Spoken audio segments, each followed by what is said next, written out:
CMD NCL Sairam साहब, कुछ दिन के बाद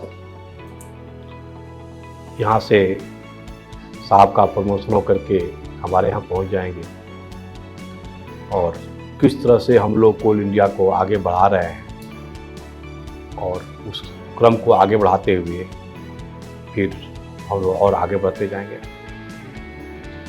हमारे साथ FDs हैं,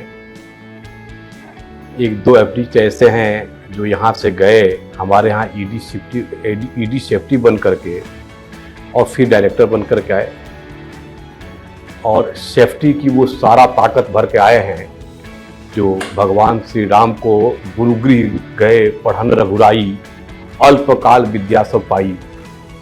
तो सेफ्टी के जो गुण वहाँ आपने सीखा है NCL में, उन सारे गुण को अपनाएं और आप तो अभी फुल पावर के साथ डायरेक्टर टेक्निकल बन के आए। तो उस तरह से हम लोग नए सिरे से सेफ्टी पॉइंट ऑफ व्यू से जाएंगे, सेफ्टी वाले इशू में जाएंगे। पहली बार मैं NCL में देखा हूँ कि फुल टीम के साथ, एक बार कभी आया तो पता लगा डायरेक्टर टेक्निकल का पोस्ट वैकेंट था, कभी CBO का पोस्ट वैकेंट था, कभी कुछ था। आज मैं full team of FDs and CBO के साथ प्रेजेंट हूँ और मैं आपके CBO अजय जी का वेलकम करूँगा। फर्स्ट टाइम मैं इनसे मिला आज और उसके बाद से हम लोग, मैं यहाँ पर लास्ट टाइम मई में आया था, पहली बार मैं अपने ऐसे टीम से मिल रहा हूँ जो पूरी तरह से यूनिफॉर्म में है, man in blue and white. CBC का भी कोड होता है, ब्लू एंड वाइट का कलर कॉम्बिनेशन होता है। और मैं कोल इंडिया के मैनेजमेंट का, डायरेक्टर HRs का मैं शुक्रगुजार हूँ कि अपना कोल इंडिया का ड्रेस कोड आपने रखा जो ब्लू एंड वाइट से कनेक्टेड है, मैन इन ब्लू। एक और मैं बात बता दूं, क्योंकि आपके NCL न केवल चेयरमैन प्रोड्यूस करता है, न केवल डायरेक्टर प्रोड्यूस करता है, बल्कि ऐसा जेम प्रोड्यूस करता है जो किसी और ऑर्गेनाइजेशन में जाकर के वहाँ पर भी डायरेक्टर में सेलेक्ट हुआ, चाहे डायरेक्टर में जाकर के नौकरी करेगा और हमारे घर का चिराग कहीं और जाकर के रोशनी देगा। ये मैं ऐसे गढ़ में खड़ा हूँ। 2-3 और हिट लिस्ट में हैं, आप लोग तैयार हो जाइएगा जो डायरेक्टर बनेंगे, मैं नाम नहीं लूँगा। यानी इस तरह के आप काम करते हैं, इस तरह का नॉलेज रखते हैं, इस तरह का एक्सपोजर है आपको कि हम ही खाली नहीं, बाहर वाले भी आपको सेलेक्ट करके ले जा रहे हैं। तो मैं राज साहब के लिए भी मैं चाहूँगा आप सब लोग इस अचीवमेंट के लिए आप कृपया करके एक बार खड़े हो जाएं। मैं रेलवे ऑफिसर हूँ और जब मैं यहाँ से अभी चाहे 2 साल बाद जब वापस जाऊँगा तो राज साहब हमारे, और यदि मैं DFCCI में ज्वाइन करूँगा तो राज साहब हमारे भी बॉस हो जाएंगे। नहीं, it is such a great post, क्योंकि मैं जब ज्वाइन करूँगा तो मैं ED रैंक कराऊँगा, तो और राय साहब वहाँ पर ED बन के जा रहे हैं। रियली ये बहुत ही गरिमामय पोस्ट है और हम सबको ऐसे लोगों पे गर्व करना चाहिए कि और फ्यूचर में और भी हमारे यहाँ पर हैं जो आगे लेके जाएंगे हमारे। उसके बाद मैं ICCC में गया। जिस तरह से डिजिटाइजेशन फील्ड में, IT फील्ड में और IT इनिशिएटिव के फील्ड में NCL काम कर रहा है, रियली हम अपने डायरेक्टर टेक्निकल्स का इस फील्ड में और ख़ास करके इस तरह के लीडरशिप के लिए मैं धन्यवाद बोलना चाहूँगा कि बहुत ही आगे बढ़ कर के आप लोग काम कर रहे हैं। ICCC का जो भी रिसर्च करना है कि उसको करके उसको जल्दी से कमीशन किया जाए। और ICCC का आप लोग ध्यान रखें, ICCC का इंस्टॉलेशन, ICCC का यूज माइनिंग ऑपरेशन के लिए हो रहा है। सबके दिमाग में यदि है कि खाली हमको डेविएशन पकड़ना है, ऐसा नहीं है। हम माइनिंग ऑपरेशन के लिए ICCC को इंस्टॉल कर रहे हैं। विजिलेंस डिपार्टमेंट खाली आपको फॉल्ट फाइंडिंग पकड़ने के लिए नहीं होता है। विजिलेंस डिपार्टमेंट आपको हेल्प करने के लिए होता है। खाली उसका काम ये नहीं है कि आपको ऊपर नज़र रखे, वो आपको सहयोग करे, आपको मार्गदर्शन दे, इसके लिए होता है। जैसा ICCC है वैसे ही आपका विजिलेंस डिपार्टमेंट भी होता है। तो ये सब बहुत सारे लोगों के वहम है कि ICCC इसलिए है कि ट्रक का डेविएशन देखेगा या कुछ और देखेगा, ऐसा नहीं है। जिस तरह से आप लोगों ने ICCC CCTV का यूज करके, जिस तरह से आपने CCTV यूज करके कुछ सेफ्टी इंसिडेंट और चाहे जो भी एक और केस था, बहुत ही दुख वाली बात है, उसको आपने यूज किया और टेक्नोलॉजी का यूज करके आपने पकड़ा। उस घटना के बाद मैं DHR साहब से रिक्वेस्ट करूंगा कि कुछ ऐसा प्रोग्राम हम लोग करें। नहीं कि भी मैं बता दूं, NCL में हमारे स्पाउसेस को जो मैडम लोग हैं उनको भी हम काउंसलिंग करते हैं। ऐसा सिस्टम खाली NCL में और कहीं नहीं है। उनको आपने फर्स्ट एड का ट्रेनिंग किया। इसके लिए तो मैं मनीष कुमार जी के लिए स्पेशल थैंक्स बोलूँगा कि मतलब ऐसा विजन, ऐसा थिंकिंग DHR की तरफ से आ रहा है जो ह्यूमैनिटी के प्रति काम कर रहा है। रियली ये बहुत ही विजन के लिए इस तरह का सोच रखने वाले को, ऐसा विजनरी लीडरशिप, तो मैं बताता हूँ कि आप खाली डायरेक्टर और चेयरमैन नहीं देते हैं। वास्तव में इस तरह का जो विजनरी अप्रोच होगा तो हम अपने कंपनी में भी इसका इनपुट अच्छा से दे पाएंगे। माय डियर फ्रेंड्स, कुछ दिन पहले हमारे नया चेयरमैन साहब जो ज्वाइन किए 1 नवंबर को, उसी दिन हमारा कोल इंडिया का फाउंडेशन डे था। उसमें देखिएगा, जब मैं लिस्ट देख रहा था तो पता चला कि फर्स्ट 6 मंथ में बाकी लोगों का टारगेट से पीछे तक चल रहा था। NCL एक ऐसा सब्सिडरी था जो अपने टारगेट से आगे था। यानी इतनी मुसीबत आने के बाद, बारिश हो, रेन हो, हर तरह का ऑब्स्ट्रक्शन होने के बाद भी यदि आप पॉजिटिव ग्रोथ के साथ इंटर कर रहे हैं सेकेंड हाफ में, तो ऑब्वियस है, देखिएगा ना, जब फर्स्ट इनिंग का स्कोर हमारा लीड लेके चलते हैं तो सेकेंड इनिंग इतना अच्छा हो जाता है, कॉन्फिडेंस से हो, चाहे वर्किंग, हमारा जो प्लेइंग जो बैट्समैन भी खेलता है ना, तो अपना लीड लेके जब चलता है तो उसकी बैटिंग भी अच्छी होती है, कॉन्फिडेंस भी अच्छा होता है, शॉट भी अच्छे लगते हैं। तो माय डियर प्लेयर्स, बैट्समैन, अच्छे शॉट्स लगाने हैं और वो सारा 140 ही खाली नहीं पार करना है, कुछ ऐसा करके दिखाना है कि वी कैन डू, और आप कर सकते हैं, ऐसा दिखाना है। टारगेट को पार करते करते उसके आगे भी बढ़ना है। Highest earning, highest profit making में तो आप हैं। एक और जो अभी CMD साहब ने बताया कि हमारा मैनलेस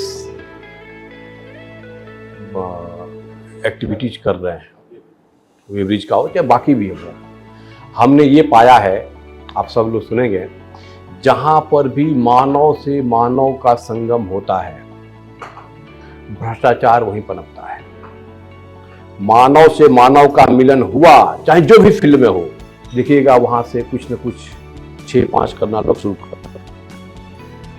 तो मैं एक इस टेक्नोलॉजी के माध्यम से, और चाहे आप सबका भी मैं ये भी रिक्वेस्ट करूँगा, देखिएगा कि माइनिंग फील्ड में बहुत ही अनवांटेड लोग घूमते रहते हैं।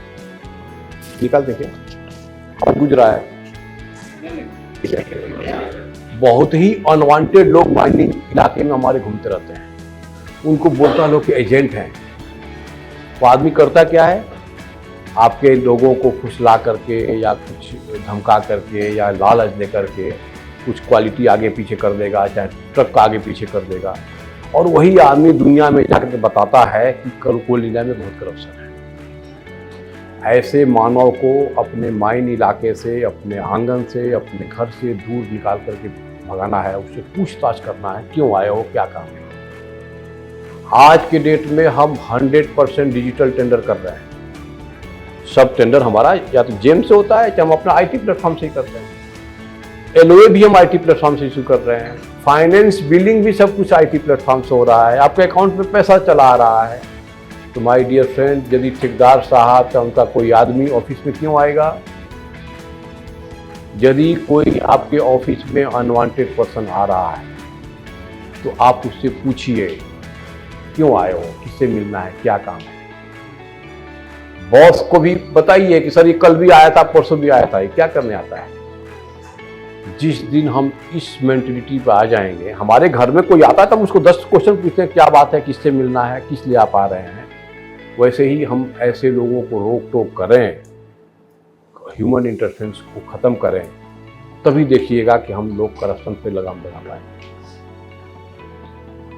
दूसरी तरफ से मैं आज से 3 साल पहले जब ज्वाइन किया तो मैं सबको बोलता था कि आप विजिलेंस ऑफिसर हैं। हर कोल इंडियन हमारा विजिलेंस ऑफिसर है।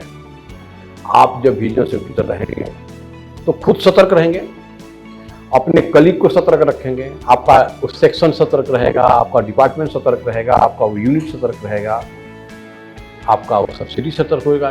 इसी तरह से हम पूरा कोल इंडिया को सतर्क बना पाएंगे और इस तरह से हम पूरा देश में सतर्कता फैला पाएंगे। यानी हर आदमी को सतर्क रहना है। इसी से मिलता जुलता CBC का इस साल का विजिलेंस अवेयरनेस का थीम है, vigilance our share responsibility. Vigilance our share responsibility. तो मैं CBC को धन्यवाद बोलना चाहता हूँ कि हम लोगों के इस एटीट्यूड को, इस मिशन को उन्होंने ठप्पा लगाया कि हम भी विजिलेंस ऑफिसर हैं और विजिलेंस हमारी जिम्मेदारी है, सतर्कता के प्रति हमारी साझा जिम्मेदारी है। इसको CBC ने सर्टिफाई किया। तो मैं तो ये बोलता हूँ कि आपको स्पेशल अथॉरिटी दिया गया है ऑनरेबल CBC की तरफ से कि आप भी विजिलेंस ऑफिसर हैं और विजिलेंस आपकी भी जिम्मेदारी है। मिशन ये है कि वो 2-4 आदमी, 10 आदमी जो विजिलेंस डिपार्टमेंट में हैं, खाली वही, उन्हीं की खाली जिम्मेदारी नहीं होती सतर्कता के प्रति काम करना, हर एक आदमी की जिम्मेदारी है, ये साझा जिम्मेदारी है। तो ये CBC ने आपको एक स्पेशल अथॉरिटी दिया है कि एज ए विजिलेंस ऑफिसर काम करने का, विजिलेंस के प्रति अपनी जिम्मेदारी निभाने का। तो मैं हमेशा ये बोलता हूँ कि ये नारा नहीं, ये क्रांति है। कल से हम इस क्रांति का, इस अथॉरिटी का यूज करें, हर कॉर्नर में, हर माइन में, हर ऑफिस में एक दीपक की तरह, एक विजिलेंस ऑफिसर की तरह काम करें और अपने ऑर्गेनाइजेशन से, अपने ऑर्गेनाइजेशन में सतर्कता फैलाएं। दीपक का काम खाली ये नहीं है कि अंधेरा दूर करना, दीपक का ये भी काम होता है कि उजाला देना, एनर्जी देना, और दीपक का ये भी काम होता है कि मार्गदर्शन देना। देखिएगा बहुत लोग ऐसे होते हैं, जब दिया कहीं जलता है, कहीं लाइट देख करके उसका डायरेक्शन लेकर के उसको यूज करते हैं। उसी तरह से ICCC का मैंने बताया आपको कि क्या काम है, उसी तरह से विजिलेंस डिपार्टमेंट का भी आपको मैंने बताया कि खाली काम ये नहीं है कि फॉल्ट फाइंडिंग करना और आपको वॉच रखना, उसका ये भी काम है आपको सपोर्ट करना, वही काम है कि आपको मार्गदर्शन करना। विजिलेंस और share responsibility, as a vigilance officer आप काम कीजिए, उस तरह से। विजिलेंस मैनुअल का चैप्टर 2 में लिखा हुआ है, अजय देखिएगा 2nd पैराग्राफ में है कि किसी भी ऑर्गेनाइजेशन का इफिशियंसी, इंटीग्रिटी या ट्रांसपेरेंसी, उस ऑर्गेनाइजेशन में इंटीग्रिटी, इफिशियंसी, ट्रांसपेरेंसी मेंटेन करने की ड्यूटी उसके मुखिया को है, उसके CEO की है, उसके CMD की है, उसके चेयरमैन को है। ये CBC मैनुअल में लिखा हुआ है। साथ में ये भी लिखा है अगला लाइन कि विजिलेंस डिपार्टमेंट अपने CEO का, अपने चेयरमैन का, अपने CMD को हेल्प करता है, मदद करने के लिए ही करता है। जैसे फाइनेंस डिपार्टमेंट आपको एडवाइजर का काम नौकरी करता है, जॉब करता है, उसी तरह से विजिलेंस डिपार्टमेंट भी आपके लिए एडवाइजर का काम करता है, उसको सहायता करता है। यानी NCL में सब कुछ ठीक रहे, इसकी जिम्मेदारी यहाँ के CMD की और विजिलेंस वाले इसको हेल्प करते हैं। अब इसको ध्यान में रखें, एक आदमी हमको कोई मैसेज किया था कि अपने जबान पे लगाम दो, अपने जबान पे लगाम दो, क्योंकि आपका घर का जो नौकर है ना, वो भी अपने घर का मालिक है। यानी आप किसी को भी कुछ भी नहीं बोल सकते हैं, आप किसी को भी कुछ भी नहीं बोल सकते हैं। आपका घर का जो नौकर है, जिसको आप सबसे छोटा आदमी समझ रहे हैं, वो अपने घर का मालिक है। यहां से मैं फिर कलेक्ट किया उस सीबीसी मैनुअल का चैप्टर 2 का कोट। यानी वो घर का आपको लगता है छोटा आदमी है, लेकिन वो अपने घर का मालिक है। उसके घर परिवार में सब कुछ ठीक रहे, सब कुछ ठीक रहे, उसकी जिम्मेदारी उस आदमी की है। उसी तरह से मैं ये बोल सकता हूँ कि मेरे सामने जितने बैठे हुए हैं, सब अपने आप में मालिक हैं, सब अपने आप में सीएमडी है, सब अपने आप में चेयरमैन है। यानी आपकी जिम्मेदारी बनती है कि आपके ऑर्गेनाइजेशन में, आपका डिपार्टमेंट में, आपको सेक्शन में, जिसके भी आप एचओडी हैं, वहाँ सब कुछ ठीक रहे। वो बिजनेस का जिम्मेदारी नहीं है। यदि कोई करप्शन वाला मैटर आता है तो उसमें सीबीओ साहब आपको हेल्प करेंगे। कहीं कुछ इनडिसिप्लिन वाली बात आती है तो उसके लिए हमारे डीएचआर साहब हेल्प करेंगे। हर एक आदमी का अपना ड्यूटी बना हुआ है, लेकिन जिम्मेदारी ओवरऑल आपको है, हमारे एचओडी का है कि उसके डिपार्टमेंट में सब कुछ ठीक रहे। उस तरह से जब एनसीएल की बात आती है तो सीएमडी साहब की जरूरत होती है। जब सीआईएल की बात आएगी तो चेयरमैन साहब की बात आएगी। विजिलेंस डिपार्टमेंट, सीआईएल में सब कुछ ठीक रहे, ये जिम्मेदारी मेरी है। हर आदमी अपने आप में मालिक है, हर एक आदमी की जिम्मेदारी है। एक तो साझा जिम्मेदारी है, वहीं से तो साझा। एक और मैं बता दूं कि हमेशा लोगों को कंफ्यूजन होता है, विजिलेंस वाला हमको काम नहीं करने देता। अगेन सीबीसी मैनुअल में लिखा हुआ है, जैसे आपका फाइनेंस एक डिपार्टमेंट है, इस्टेब्लिशमेंट का डिपार्टमेंट है, माइनिंग डिपार्टमेंट है, सेफ्टी डिपार्टमेंट है, उस तरह से विजिलेंस भी एक डिपार्टमेंट है। जब डीएफ साहब 4 रिमार्क्स लिख के आपको देते हैं तो आप उनको रिप्लाई दे देते हैं। कुछ टीए डीए चाहे कुछ गलती हो गया तो डीएचआर साहब जब आपको कुछ ऑब्जर्वेशन देते हैं तो आप उसका रिप्लाई दे देते हैं। लेकिन विजिलेंस वाला कुछ आपको ऑब्जर्वेशन देता है तो आपका हार्ट प्रेशर बढ़ जाता है, आपका दिमाग, आपकी नींद गायब हो जाती है, आपका हार्ट बीट बढ़ जाता है। फाइल मांग दिया तो आपका हार्ट बीट बढ़ जाता है। क्यों भाई? वो भी तो एक डिपार्टमेंट है। जैसे आपने डीएचआर का चाहे डीएफ का जिस आपने रिप्लाई दे दिया, उसे उनका भी रिप्लाई दे दीजिए। माय डियर फ्रेंड्स, अपना हार्ट बीट बढ़ाने का कोई जरूरत नहीं है, आपको रात का नींद खराब करने की कोई जरूरत नहीं है, आपका अपना ब्लड प्रेशर बढ़ाने की कोई जरूरत नहीं है। सीबीओ साहब का चाहे विजिलेंस का जो भी ऑब्जर्वेशन है, जो फाइल मांग रहे हैं, जो कागज मांग रहे हैं, आप दे दीजिए। उनका भी अपना काम कर रहे हैं, जैसे बाकी लोग काम करते हैं वैसे वो काम कर रहे हैं। आपको कोई डरने की जरूरत नहीं है, कोई संकोच करने की जरूरत नहीं है। जैसे बाकी लोग हैं वैसे ही आपका है। सीबीओ का, विजिलेंस डिपार्टमेंट का भी टारगेट वही है जो आपका टारगेट है। यदि 140 का टारगेट आपका है तो आपका अजय जी का भी टारगेट वही है जो आपका टारगेट, 140 उनका भी टारगेट। कैसे काम हो, हमारा काम कैसे निकले, ये बिजनेस मैनुअल में भी लिखा हुआ है कि उसमें सहयोग करने के लिए बिजनेस डिपार्टमेंट होता है। हमारे डीएचआर साहब यदि फैमिली फ्रंट में चाहे हर जगह जाकर के ह्यूमनिटी में काम कर रहे हैं तो वहाँ के लोगों को घर से इस तरह का सुविधा मिले, वहाँ सब कुछ ठीक रहे, ताकि हमारा वहाँ का जो इंजीनियर है, ऑफिसर है, या हमारा जनरल मजदूर है, वहाँ हैप्पीली घर से काम करने के लिए निकले, घर पर परिवार पर सब कुछ ठीक हो। उनका भी कंट्रीब्यूशन ये है कि कैसे हम अपने यहाँ वर्किंग कल्चर को अच्छा बनाएं। तो आपको इस तरह से कोई संकोच करने की जरूरत नहीं है। आप अपना जो भी सीबीओ साहब रिप्लाई मांगते हैं उसका आप दे दें। विजिलेंस डिपार्टमेंट का भी वही काम है, जो आपका टारगेट है, जो आपका एफिशिएंसी है, उसको मेंटेन करके रखिए। आपका बॉस और विजिलेंस डिपार्टमेंट का बॉस भी सेम होता है, तो इस तरह का कोई संकोच रखने की जरूरत नहीं है।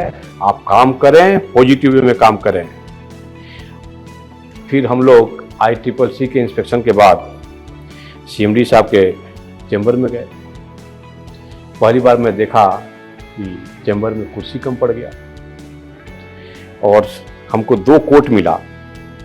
एक मिला, pain of discipline is better than pain of regret. आप लोग सब लोग पढ़िएगा, pain of discipline better than pain of regret, ना prevention is better than cure. हम कोई ऐसा काम करें ही नहीं कि बाद में अफसोस करना पड़े। मैं हमेशा बोलता हूं, आपसे कोई गलती हो गई तो उसको छुपाओ मत, उसको बता दो, उसको तुरंत सॉल्व करो, क्योंकि बाद में और बिगड़ेगा वो। उससे अच्छा कि पहले आप उसको करेक्ट कर लीजिए। कुछ आप डिसीजन ले रहे हैं, लग रहा है कि इसमें अनोमली है, उस रूल को करेक्ट कर लीजिए। Make your rule and work as rule, अपना रूल बना लीजिए। कहीं कुछ आपको आउट ऑफ वे जाना पड़ रहा था, अपना बॉस से साइन करा लीजिए, हमेशा ऐसा कर रहे हैं, क्यों कर रहे हैं उसको रिकॉर्ड कर लीजिए। You have to take decision. एक और था, साहब के चैम्बर में लिखा हुआ है, do the hard things, do the hard things, the hard path build strength, the hard path builds strength, the easy path keeps you weak. आप कठिनाइयों से चलेंगे तो आपको स्ट्रेंथ मिलेगा, और आपको इजी पाथ पे चलिएगा तो आपको वीकनेस बनाए रखेगा, आप ऐसे ही रखिएगा। जब इसी को तो बोलते हैं इंटीग्रिटी, डिफिकल्ट पाथ पे चलने को बोलते हैं इंटीग्रिटी। हार्डर द पाथ, आप इरेस्पेक्टिव ऑफ पाथ कैसा है, यदि कठिन पाथ को, इजी पाथ को छोड़ करके आप कठिन पाथ पर चलते हैं, दैट इज कॉल्ड इंटीग्रिटी।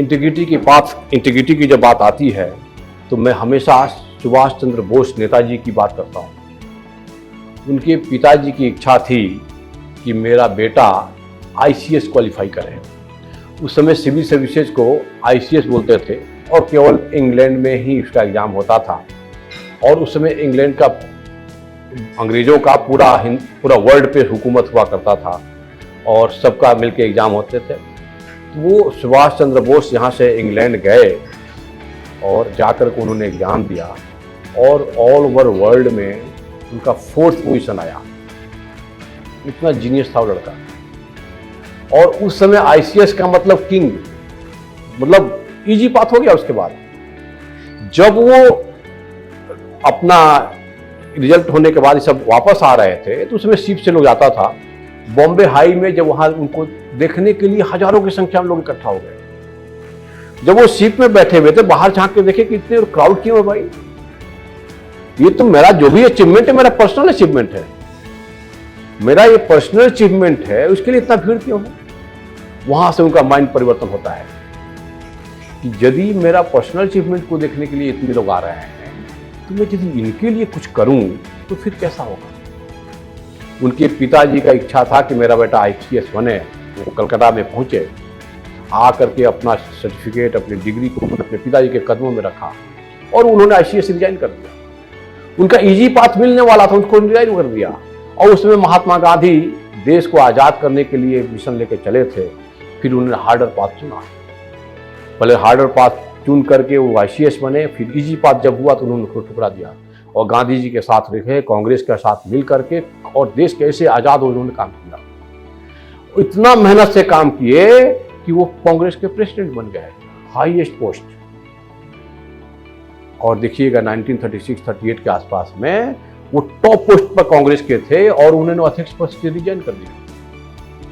कुछ डिस्प्यूट रहा होगा कांग्रेस से, या कुछ और रहा होगा दिमाग में, चाहे और कुछ उनको सोचने का हो। वो यदि कांग्रेस के में ही बने रहते तो future president, future prime minister बन सकते थे, कोई मंत्री बन सकते थे। He was so genius and so hard worker, और जिस तरह से उन्होंने कांग्रेस को आगे बढ़ाया था, लेकिन वो फिर से वो इजी पाथ उन्होंने ठुकरा दिया और फिर उन्होंने आज़ाद हिंद बनाया। और ऐसे लोगों को आप उनके बारे में पढ़िएगा, वो सारा काम किए कि कैसे हम अंग्रेजों को कठिनाई को नाक में दम करके रखें। जो अंग्रेजों के दुश्मन देश थे उनसे उन्होंने हाथ मिलाया। अपने देश में ऐसा आर्मी बनाया जिसका खौफ रहे, यानी खाली प्यार मोहब्बत और चरखा चलाने से आज़ादी नहीं मिलती है, तलवार भी उठाना पड़ता है, ये उन्होंने बताया। वो कोई एक गोपाल सिंह नेपाली लिखते हैं कि वो राही तुम दिल्ली जाना तो कहना अपनी सरकार से। ये सर सेक्रेटरी साहब ने हमको सुनाया था कि तलवार उठाना पड़ता है वो गोपाल सिंह नेपाली का, त्रिपाठी जी आप तो लोगों को कविता सुनाते हैं ना, तो लिखा है, वो क्या लिखा है जरा बताइए। फिर उन्होंने अपने से रिपीट किया, ओ राही तुम दिल्ली जाना तो कहना अपनी सरकार से, चरखा चलता है हाथों से, शासन चलता है तलवार से। तलवार उठाना पड़ता है। तो मैं हमेशा जो हार्डर पाथ पर चलने की बात है, उसको मैं एग्जाम्पल देता हूँ सुभाष चंद्र बोस के इससे। तो मैं ये आशा करता हूँ सर, आपका ऐसा सब्सिडी है, ऐसा कंपनी है कि यहाँ से न हम चेयरमैन लेते हैं, न यहाँ से CMD FD लेते हैं, इवन अदर देन कंपनी में भी हमारे DFCCI के FD बन गए हमारे राय साहब। उसी तरह से मैं अपने सामने ये देख पा रहा हूँ कि ऐसे नेता, ऐसा लीडर जो हर एक आदमी में सुभाष चंद्र बोस हैं। जब ऐसा ही होगा, हार्डर राइट आपको स्ट्रेंथ देता है, इस बात पर चलना है। एक और मैं कहीं पढ़ा था, a leader is one who choose harder right than easier wrong. Sir, आपके इस कोट से मैं थोड़ा सा बिजनेस को भी साथ जोड़ दिया, harder right rather than easier wrong. ये भी किसी का कोट है। लीडर वो होता है, भले कितना वो कठिन है तो क्या है, लेकिन सत्य को बात पर चलेगा, हम उसको मैं लेकर चलूंगा। इंटीग्रिटी का मैं जब डिफिनेशन पढ़ रहा था तो मैं भी पढ़ा, integrity is one irrespective of thing, कितना ही कठिन है तो क्या है, क्योंकि जो सत्य के पाथ को निगोशिएट नहीं करता है, दैट इज कॉल्ड इंटीग्रिटी। एक और मैं बोलता हूं कि यदि आप मैन ऑफ इंटीग्रिटी हैं तो आप हिम्मत रखिए सत्य बोलने का। आप यू से व्हेन यू वांट टू से नो, यू हैव, आपके पास गट्स होना चाहिए कि नो को नो बोल सकें, यस को यस बोल सकें। वक्त के इस दौर में, उम्र के इस पड़ाव पर वसूलों को ताक पर क्यों रखें हम? गलत को गलत ना सही पर सही भी क्यों कहें हम? माना कि बहुत कुछ सीखना अभी बाकी है, माना कि बहुत कुछ सीखना अभी बाकी है, पर माता पिता और गुरुजनों ने जो सिखाया उन्हीं मूल्यों पर तो आज तक टिके हुए हैं। ईमानदारी वो मेरी जीवन शैली क्यों भूले हम? ईमानदारी वो मेरी जीवन शैली क्यों भूले हम? माय डियर फ्रेंड, यदि बॉस बोलता है कि ये गलत है करो, तो आपका हिम्मत होना चाहिए, यदि गलत है नहीं करना है तो नहीं करना है। Rules are there to work not to obstruct. ये भी ध्यान रखना है। या आपको ये भी ध्यान रखना है कि बॉस ऐसा क्यों बोल रहा है काम करने के लिए। मैं भी बोलता हूं boss is always right. Boss right होता है। अब उस काम को कैसे हम आगे बढ़ाएं, देखिए को गलत है कि सही है। यदि गलत है तो बॉस को आप सजेस्ट कीजिए कि सर ये गलत है। जब इस साल का थीम मैं चेयरमैन साहब को बताया कि सर इस साल का थीम है विजिलेंस और शेयर रिस्पॉन्सिबिलिटी, सतर्कता हमारी साझा जिम्मेदारी है, तो बॉस का एक स्टेटमेंट उन्होंने दिया कि हर काम में सतर्कता है। जो आप काम कर रहे हैं वही सतर्कता है। फाइल लेना और रोक टोक करना वही खाली सतर्कता नहीं होता है। हम अपना काम निष्ठा से करें वही सतर्कता है। उनका स्टेटमेंट है हर एक काम में सतर्कता है और सतर्कता हमारी साझा जिम्मेदारी है। ये पूरा सेंटेंस, हर एक काम में सतर्कता है और सतर्कता हमारी साझा जिम्मेदारी है, इसको मैं पूरा कोल इंडिया में फैलाया। उन्होंने एग्जाम्पल दिया कि कोई ऑपरेटर 4 घंटा काम कर रहा है, वो 4.5 घंटा भी करना शुरू कर दिया। हम कोई फाइल जल्दी क्लियर कर दिए, हम कोई फाइल को निष्ठापूर्वक उसको फाइनल कर दिए, हम कोई काम को अच्छा से कर दिए, वही हमारी सतर्कता है। तो माय डियर फ्रेंड, अपना काम, जो भी हमको काम दिया गया है उसको हम ऑनेस्टली करें, निष्ठापूर्वक करें, क्विकली करें, ट्रांसपेरेंट वे में करें, इफेक्टिवली करें। सीसीटीवी हमारा ये हो रहा है, उसको हम पूरा इफेक्टिवली यूटिलाइजेशन के लायक बनाएं, यही तो सतर्कता है। तो आइए, जो बिजनेस अवेयरनेस वीक का हम आज समापन भी करेंगे, इस मौके पर क्यों न हम ऐसा मिशन लें, ऐसा अपने आप को प्रण करें कि हमारा काम वही हमारी सतर्कता है, अपने काम को निष्ठापूर्वक करना है और आगे बढ़ना है। एक और हम लोग 3 मंथ का कैंपेन चल रहे हैं। इसमें 5 फोकस एरिया सीबीसी ने डिसाइड किया है कि जो भी हमारे पास कंप्लेंट्स हैं वो जल्दी क्लियर करें। जो भी केसेज है, बहुत सारे हम लोग सिस्टम इम्प्रूवमेंट इशू करता है विजिलेंस डिपार्टमेंट। उस सिस्टम इम्प्रूवमेंट जब तक इम्प्लीमेंट नहीं होगा, अजय जी, जब तक भी आपने जो भी सिस्टम इम्प्रूवमेंट इशू किए हैं वो इम्प्लीमेंट नहीं होता है, आपको कंप्लेंट मिलता है, तब तक आपका वो केस को क्लोज नहीं माना जाएगा। तो जो भी सिस्टम इम्प्रूवमेंट इशू हुआ है उसको हम लोग 17 नवंबर के पहले इम्प्लीमेंट कराएं और उसको कम्युनिकेट कराएं ताकि वो सिस्टम इम्प्रूवमेंट वाला केस को हम लोग क्लोज कर सकें। ट्रेनिंग्स के बारे में, वो जिस तरह का ट्रेनिंग आप करा रहे हैं अपने लोगों को, इवन फैमिली मेम्बर्स को, और जैसे लोग आकर के ट्रेंड है, हमारे लोग का ट्रेंड रहेंगे, trained officer is asset, trained employ is asset of asset of the company. हमारे लोग ट्रेंड रहे हैं। मैं तो एक मिशन बना के चल रहा हूँ, no training no sensitive post, no GPS no truck. और मैंने एक लेटर लिखा था लास्ट ईयर कि यदि कोई आदमी जिसको ट्रेन नॉलेज नहीं है, अवेयरनेस नहीं है, ट्रेंड नहीं है, वो आदमी सेंसिटिव पोस्ट पर काम कर रहा है और विजिलेंस ने अपने चेक में पाया कि ऐसा आदमी बोल रहा है कि मुझको पता नहीं था कि गलती हो गई, तो कोल इंडिया अभी इतना अच्छा हो चुका है कि ये बर्दाश्त नहीं करेगा। Ignorance of law is no excuse. उसको तो हम नहीं छोड़ेंगे। माय डियर एचओडी, आपसे भी पूछताछ किया जाएगा कि आपने ऐसे आदमी से काम क्यों करवा रहे हैं जिसको नॉलेज नहीं है, अवेयरनेस। कोई जरूरी नहीं को ट्रेनिंग करके सीखे। यदि हमारा कोई रूल है, रेगुलेशन है, मैनुअल है, एसओपी है, तो हम खुद पढ़ भी सकते हैं, खुद डिस्कस करके सीख सकते हैं। तो आइए हम इस तरह से काम करें, नॉलेज इज पावर।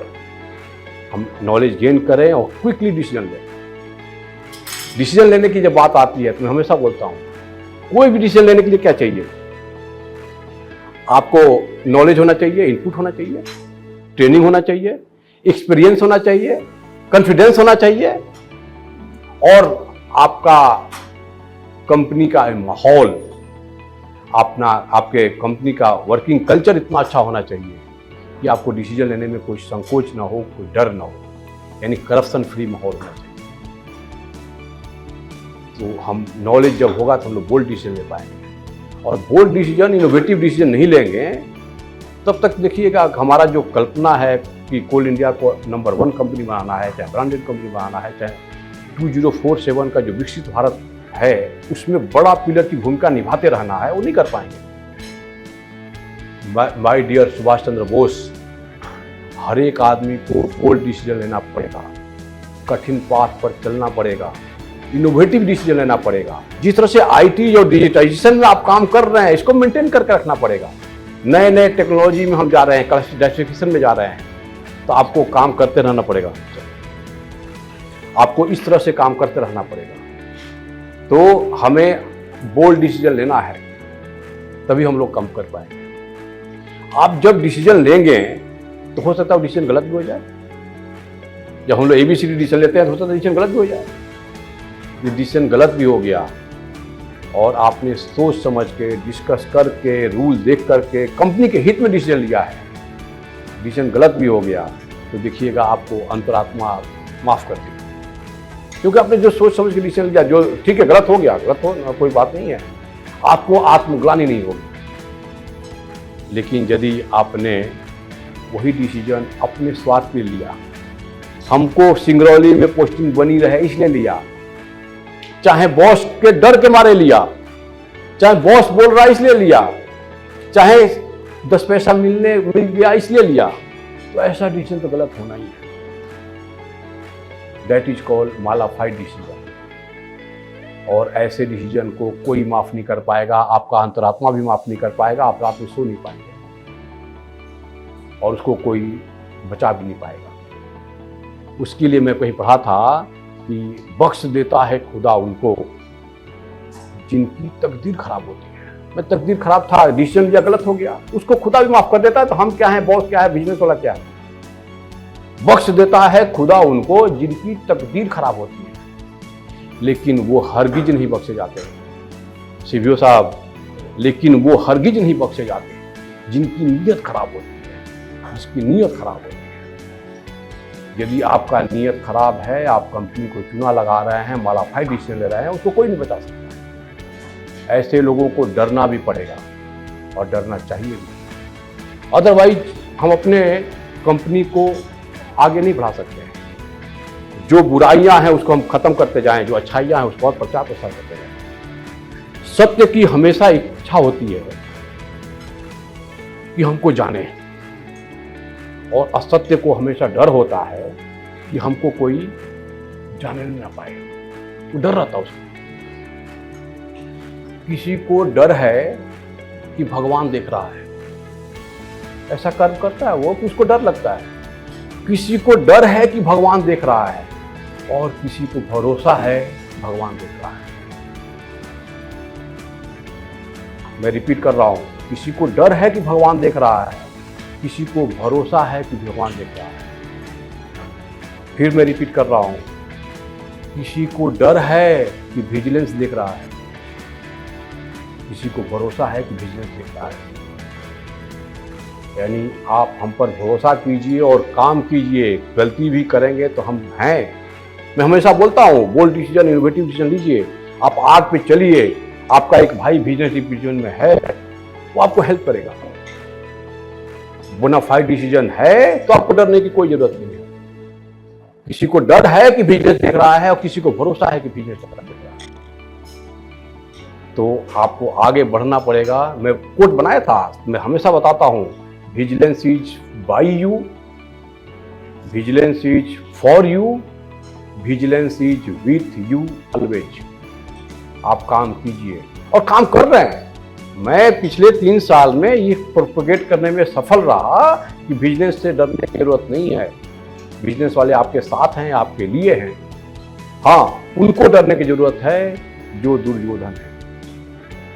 उनको डरने की जरूरत है जिसकी हमारे कंपनी के ऊपर बुरी नजर है और उसको हम किसी हालत में छोड़ दें। एक और मैं मिशन लेकर चला हूं अभी, बिजनेस और शेयर रिस्पॉन्सिबिलिटी के बारे में जब बात करता हूं मैं, कि हम एक ऐसा मिशन स्टार्ट करें कि जो भ्रष्टाचारी है, जो करप्ट है, उसको रिस्पेक्ट तो कतई न करें। भ्रष्टाचारियों का ऑनरेबल पीएम का स्पीच आप 15 अगस्त 2026 को सुनेंगे। 2024 में उन्होंने स्पीच दिया था लाल किला से कि भ्रष्टाचारियों का महिमा मंडल नहीं होना चाहिए। जो हमारे कंपनी में, जो हमारे सोसाइटी में, हमारे क्षेत्र में, हमारे गांव में भ्रष्टाचारी हैं, उसको तो हम रिस्पेक्ट कतई न करें, उसको डिसरेस्पेक्ट करें, उसको बायकॉट करें, उसको ट्रांसफॉर्म करें। मिशन पे चले हैं कि बिजनेस और शेयर सोसाइटी उनको रोक टोक तो करें, पूछे तो। आप एक 4 मंजिला 5 मंजिला मकान कैसे बना रहे हैं भाई? आपको कहां से इतना पैसा आया? चाहिए कॉस्टली गाड़ी से आप कहां चल रहे हैं? एक बार तो रोक टोक करना है भ्रष्टाचारियों का। जो आदमी एग्रीड लिस्ट में है, जो ओडीआई लिस्ट में है, उसको तो सेंसिटिव पोस्ट पर कतई पोस्टिंग नहीं होना चाहिए। डीएचआर साहब आप सुन लीजिए, और सीबीओ साहब, ये सीबीओ की जिम्मेदारी है कि ऐसे लोग जो ओडीआई लिस्ट में हैं और जो एग्रीड लिस्ट में हैं, उनको सेंसिटिव पोस्ट पर नहीं रखना है। जो आदमी दागी है, जो खूनी है, वो जो कागज साइन करेगा माय डियर फ्रेंड, वो तो जाएगा जाएगा, वो तो है ही ऐसा। साथ में जो उनका और साइन कर रहा है उसको भी ले जाएगा। वो हमारे सिस्टम के लिए, हमारे कंपनी के लिए बहुत ही खतरनाक है। Boycott them, transform them. और हमने देखा है, जिस दिन हम उसको सेंसिटिव पोस्ट से हटाए, उसको फील हुआ तो हमने ऐसा काम किया, इसलिए हमको हटाया जा रहा है।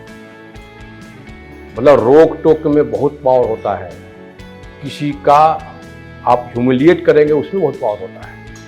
ये ह्यूमिलिएशन हुआ जब उसको सेंसिटिव पोस्ट में हटाते हैं, that is a type of humiliation. एक बार अब्दुल कलाम आजाद ऐसे ही क्लास ले रहे थे किसी क्लास में, उसमें स्कूल का क्लास था। किसी बच्चे ने पूछा, can we dream of corruption free India? तो डॉक्टर कलाम, इसके पहले मैं एक बता दूं कि जो मनी अर्निंग करते हैं लोग, वो 2 तरह का होता है। एक मेकिंग मनी, एक अर्निंग मनी। मेकिंग मनी मतलब अरे उसने बहुत पैसा बनाया, मतलब गलत माध्यम से चोरी करके, करप्शन करके, भ्रष्टाचार करके जो पैसे कमाते हैं वो कहलाता है मेकिंग मनी। एक अर्निंग मनी जो आपका लीगल मनी है, आपका सैलरी है, जो आप जेन्युइन मनी है, that is called earning money. Making money is crime, earning money is spiritual. यानी यदि आप पैसा बना रहे हैं तो गलत बात है, पैसा कमाइए। तो अब्दुल कलाम आजाद ने उस बच्चे को बताया कि जिस दिन तुम्हारे पापा, मम्मी, भैया आपको वो मेकिंग मनी वाले पैसे से कोई गिफ्ट दे रहे हैं, कोई गाड़ी दे रहे हैं, कोई सामान दे रहे हैं, तो रिफ्यूज कर दो और पूछो कि पापा, मम्मी, भैया ये पैसा कहाँ से आप लाए, कहाँ से खरीद कर लाए। जब अपना बच्चा आपको रोक टोक करता है ना, तब आदमी को ज़्यादा शर्म आती है, पता है कि नहीं। जिस दिन हर बच्चा अपने पेरेंट्स को, अपने ब्रदर्स को, अपने एल्डर्स को रोक टोक करना शुरू कर देगा, देखिएगा करप्शन ऐसे ही कम हो जाएगा। तो उस बच्चे को अब्दुल कलाम आज़ाद ने इस तरह से सजेशन दिया और साथ में एक और बात बताया उन्होंने उस बच्चे को ही कि मेरे साथ तुम रिपीट करेगा कि कोई भी ऐसा डिमांड नहीं करेगा अपने पेरेंट्स से, अपने एल्डर्स से, अपने ब्रदर्स से कि उनको मेकिंग मनी वाले फील्ड में जाना पड़े। कोई ऐसा कॉस्टली गिफ्ट का हम डिमांड नहीं करेंगे कि उनको उधर जाना पड़े, वो फुलफिल करने के लिए उनको गलत रास्ता चुनना पड़े। ये दो बातें, यानी वो बच्चा खुद चाहे और अब खुद के एक्शन से अपना संतोषम परम धनम, संतोषम परम सुखम और रोक टोक करके सोसाइटी को इम्प्रूव कर सकता है। तो हम ये भी रिपीट करना चाहते हैं, मौलाना अब्दुल कलाम आज़ाद जो हमारे प्रेसिडेंट भी थे और हमारे साइंटिस्ट भी थे, और उनकी जो कर्मों का फल आज जो पाकिस्तान भोग रहा है, भी आपको याद होगा किस तरह से वार में हमने मिसाइल अटैक और आकाश में बहुत सारा किया। तो सचमुच मैं जब से ऑपरेशन सिंदूर हुआ, मैं अपने लोगों को ये बोलना शुरू कर दिया कि खाली सीमा पर जा कर के इसके पास IT है, IT इनिशिएटिव है, ERP है, जेम है, वो आज के डेट में सबसे अच्छा है। टेक्नोलॉजी से हम लोग काम करें, डेवलपमेंट पे करें, इकोनॉमिक पावर अपना बढ़ाएं। शक्तिशाली वो होता है, शक्तिशाली वो नहीं है जिसके पास आदमी है, मसल पावर ज़्यादा है, बम बंदूक ज़्यादा है। तो उनसे मैं भी सीखता हूँ कि हम अपने सोसाइटी में, मेरा जो काम है, अपने कंपनी में प्रोडक्शन कैसे बढ़ाएं, इस तरह से हमको आगे बढ़ना है। ये हमने आज हम बोल रहे हैं। एक और बिजनेस के बारे में बताते हैं। लोगों के दिमाग में होता है यार बिजनेस वाला ये नहीं रहता ना यार, तो मैं ये काम कर देता, ये काम कर देता। मैं बिजनेस वालों को बोलता हूँ, वो जो पतंग होता है ना, उसका डोर होता है बिजनेस डिपार्टमेंट। आपको लगता है कि वो पतंग का डोर पतंग को रोक रहा है, एक बार उस पतंग को, डोर को काट के देखिए। बिजनेस वाले भी यहाँ हैं, मैं बता दूं कि आपका इतना इंपॉर्टेंट रोल होता है। वो पतंग की आप डोर हैं, आप पतंग को ऊंचा लेके जाते हैं। आप लोग भी सुन लीजिए कि उसको इस तरह से ये ट्रीट किया जाए, उसको निगेटिव में ट्रीट किया जाए। एक और देखिएगा, जो फ्रिक्शन जो होता है ना, जब हम चलते हैं तो फ्रिक्शन नहीं रहेगा तो हम चल नहीं पाएंगे। कोई गाड़ी चल नहीं पाएगी यदि रोड और टायर का बीच का फ्रिक्शन ना हो। तो विजिलेंस डिपार्टमेंट एक फ्रिक्शन होता है, फ्रिक्शन नहीं तो मोशन नहीं। पतंग का डोर होता है, फ्रिक्शन होता है विजिलेंस डिपार्टमेंट। और आज मैं एक नया दौर का पिक्चर था, 1957 में नया दौर पिक्चर आया, उसमें था साथी हाथ बढ़ाना साथी। तो एज ए बिजनेस ऑफिसर मैं आप सबसे अपील भी करना चाहूँगा CBC के इस थीम पर काम करने के लिए कि साथी हाथ बढ़ाना साथी है। एक अकेला थक जाएगा, मिलकर बोझ उठाना, साथी हाथ बढ़ाना साथी। एक से एक मिले तो राई बन सकती है पर्वत, एक से एक मिले तो राई बन सकती है पर्वत, एक से एक मिले जो इंसान बस में कर ले किस्मत। साथी हाथ बढ़ाना साथी है। अपने कंपनी का, अपने देश का किस्मत अपने बस में करना है तो आपको साथ निभाना पड़ेगा, हर इंसान को साथ निभाना पड़ेगा। That's all, thank you.